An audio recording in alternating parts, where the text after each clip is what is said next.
James Morgan stood silently near gate A17, clutching the worn leather strap of his small bag, while the crowd bustled around him like a river rushing past a lone rock.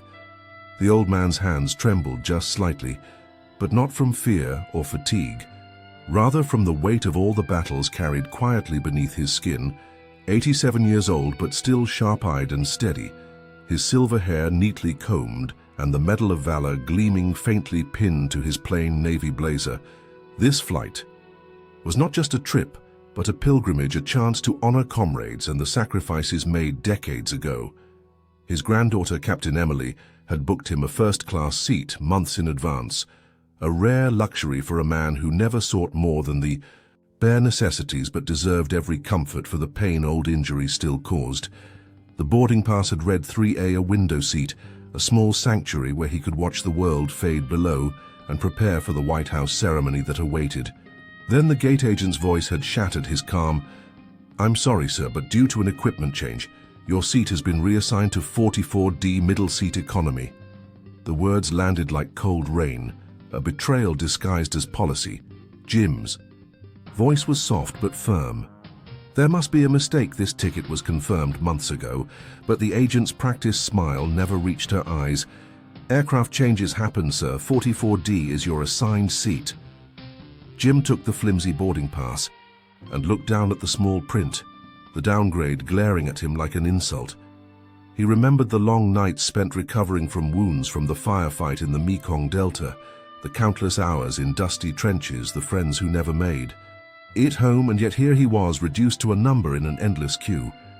"I'm traveling to the White House to honor veterans my granddaughter saved for months to get me a comfortable seat," he said quietly. "We understand, sir, but operational priorities require this change," she replied like a broken record.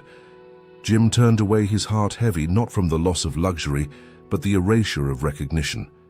He sat on a cold metal bench and closed his eyes, remembering Emily's words. "Grandpa, if anything goes wrong, call the Heroes Liaison. That number is for you." Pulling the small card from his wallet felt like clutching a lifeline. With slow, steady breaths, he dialed the number. On the second ring, a calm, male voice answered. "Transnational Heroes Liaison. This is Alex. How can I help?" Jim explained his plight carefully, omitting no detail. "Sir, please hold while I escalate this," Alex said, and the line fell silent, except for faint keyboard clicks. Minutes passed like hours. Jim's mind wandered back to the war, a betrayal deeper than enemy bullets, when an officer he trusted compromised their unit to save himself. That secret buried in his soul, the heaviest weight he carried. A sudden rush of footsteps pulled Jim back to the present, and he opened his eyes. The airport doors burst open, and a small entourage stormed through, led by the airline's president, a man whose very presence cut through the chaos like a blade. Sweat beaded on his forehead despite the air conditioning, and his voice cut sharp. "Where is James Morgan?" Gate agents froze, and a trembling finger pointed to Jim. The president hurried over, eyes burning with urgency. "Mr. Morgan."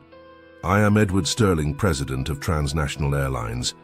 Jim met the man's gaze steady despite the fatigue. "On behalf of everyone here, I apologize profusely. This was unacceptable." Sterling continued. "The mishandling of your seating was a catastrophic failure of our system and our values. We will fix this immediately and make sure you travel with the honor you deserve."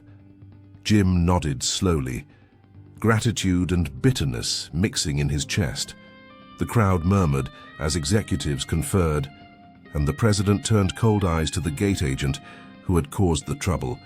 "You and your supervisor will have a discussion about respect and protocol," he said low and deadly. Jim felt a flicker of hope, but knew this battle was only the beginning, for respect could not be demanded. It had to be earned and sometimes reclaimed with courage and kindness. As Sterling personally escorted him to the first-class cabin, Jim took a deep breath and prepared for the journey ahead, knowing that true honor was more than a seat. It was a legacy carried quietly by those who refused to be forgotten. The ceremony at the White House was a gathering of quiet heroes, each carrying stories carved into their souls, like scars hidden beneath starched uniforms and polished medals. Jim Morgan stood tall, though the weight of years and memory pressed heavily on his shoulders. The applause washed over him, but it was the silence between moments that spoke loudest. As dignitaries spoke and cameras flashed, he felt a mix of pride and unresolved pain swirling inside beneath the surface. Of this honor lay the darkest chapter of his life, the betrayal that had nearly broken him during the war, the trusted officer whose greed had shattered the bonds of brotherhood and led their unit into a deadly ambush. Jim had chosen silence for decades to shield the memory of fallen friends and protect those still fighting in the shadows. Now surrounded by those who understood sacrifice, the secret pressed harder against his conscience. After the ceremony, he found a quiet corner and pulled Emily close. "There's something I never told you," he said, voice rough with years of restraint. She looked up at him, eyes wide, with concern and trust. Jim began to unravel the story of loyalty betrayed, of courage tested not by enemy fire, but by the cruelty of those sworn to protect. The confession was a release and a burden shared in equal measure. Emily listened, tears glistening, her pride deepening not in the medal but in the man who bore his truth with dignity. The world outside the ceremony was still filled with indifference and bureaucracy, but here was a moment of raw honesty and healing. As they stepped into the evening air, Jim felt a lightness he hadn't known in years, as if the weight of silence was lifting. Yet the journey of a hero was never truly over. The kindness of strangers at the airport, the fierce advocacy of an airline president, the quiet bravery of a granddaughter's love all combined to weave a tapestry of resilience and hope. Jim's story was no longer just about one flight or one ceremony, but about every unsung battle waged in everyday lives, the resilience to stand when others would fall, the courage to demand respect, not for glory but for dignity. As they walked toward the waiting car, Jim glanced back at the glowing windows of the White House and thought of all the heroes lost and found in silence. He knew the fight for honor was ongoing, but so was the quiet power of kindness and courage that refused to be broken. True honor, he understood now, was not a seat on a plane or a title, but the unyielding spirit that carries us through life's darkest hours. And as the city lights blurred past the car window, Jim Morgan smiled softly, knowing that even in a world that often forgot its heroes, some battles were won not by force, but by heart, by those who refused to surrender to despair and who carried the flame of kindness and resilience through every challenge. His journey was a beacon, lighting the way for every silent warrior who dares to stand tall. For in the you, again, true honor is found not in medals, but in the courage to keep flying even when the world tries to ground you. Thank you for joining this moving story of true courage and kindness. If you believe every hero deserves respect and dignity, please subscribe, like, and share. Stay tuned for more inspiring stories that will touch your heart and inspire your soul. See you in the next story. The first-class cabin felt both surreal and fragile as Jim settled into the plush seat that had once seemed so far away. The hum of the engines was a distant echo compared to the storm brewing inside him. Edward Sterling's words still hung in the air, heavy with apology and promise. But Jim knew that no amount of comfort could instantly erase the sting of being invisible moments before.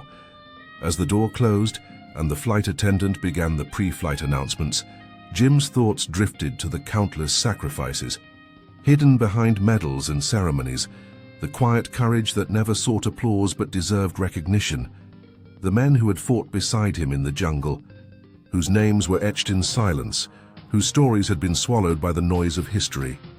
He touched the Medal of Valor gently, feeling the cool metal beneath his fingers, a reminder of bravery born not from heroism alone, but from deep scars of betrayal.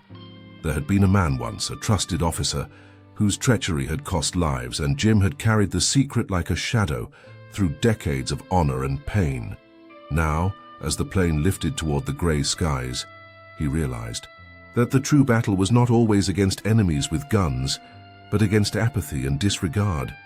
Sterling's solemn vow echoed in his ears. "We will honor you for life, sir.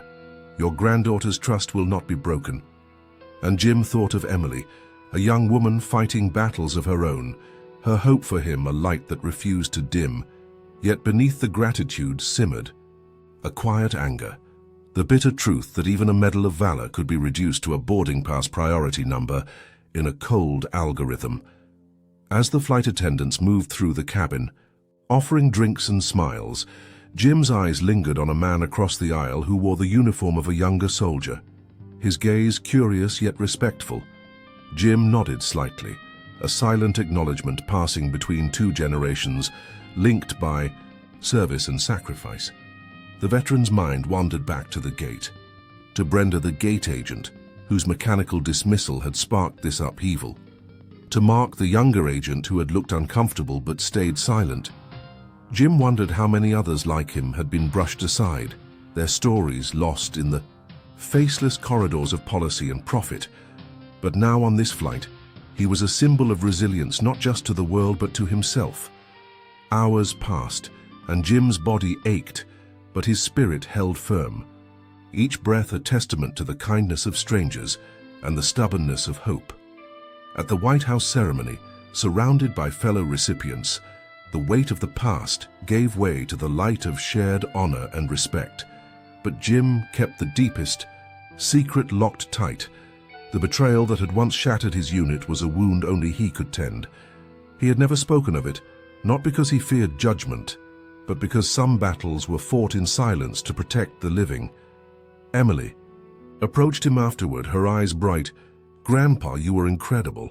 And Jim smiled, feeling the fragile thread of connection that tied his story to hers.